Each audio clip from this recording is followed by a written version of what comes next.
ঘূর্ণিঝড় রেমালের প্রভাবে গতকাল মধ্যরাতের পর থেকে রাজধানীতে থেমে থেমে বৃষ্টি হচ্ছে, সাথে বইছে দমকা হাওয়া। এতে সকালে অতটা বৃষ্টি না থাকলেও কিছুটা ভোগান্তি পোহাতে হচ্ছে নগরবাসীকে। কোথাও কোথাও জলাবদ্ধতার কারণে বিপাকে পড়েছেন কাজে বের হওয়া মানুষ। রেমালের প্রভাবে ঢাকায় এ পর্যন্ত বৃষ্টি হয়েছে 151 মিলিমিটার, আর সবচেয়ে বেশি বৃষ্টি হয়েছে চট্টগ্রামে 235 মিলিলিটার। নগদে 500 টাকা বা তার বেশি পেমেন্টে পেতে পারেন ঢাকায় জমিসহ 20 কোটি টাকার পুরস্কার।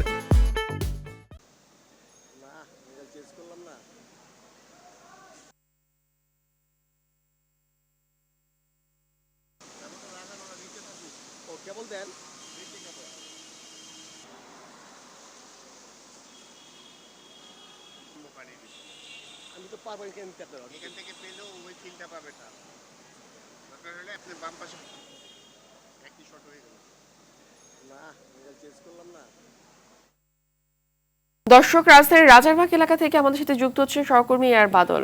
বাদল বাদল ঘূর্ণিঝড় রেমালের প্রভাবে রাজধানীতে কতটুকু পড়েছে এবং কোথাও কোনো জলাবদ্ধতা আছে কিনা এখনো, আর অফিস গামী মানুষদের কি পরিমাণ ভোগান্তি পোহাতে হচ্ছে এই কারণে জানাবেন।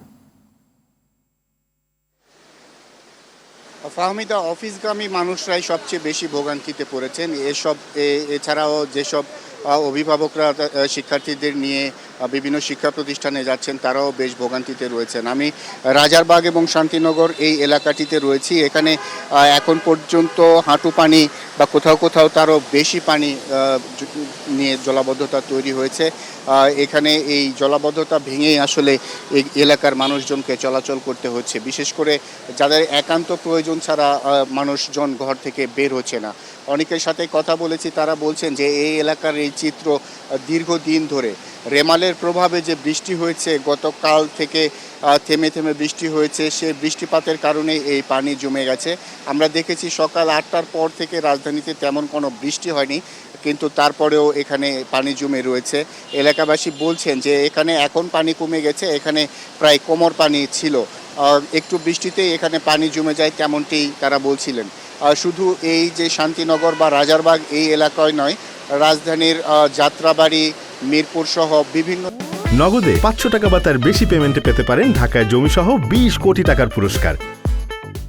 এলাকাতেই এরকম পানি জমেছে এবং এলাকাবাসী জানিয়েছেন যে এই ভোগান্তিতে রক্ষার জন্য সিটি কর্পোরেশন এবং নগর কর্তৃপক্ষ যারা আছেন তারা যেন সঠিকভাবে দায়িত্ব পালন করেন এবং এই ড্রেনেজ ব্যবস্থা যাতে ঠিক হয় এবং পানি যেন দ্রুত নেমে যায়, মানুষের ভোগান্তি কম হয়, সেই বিষয়ে তারা দাবি জানিয়েছেন।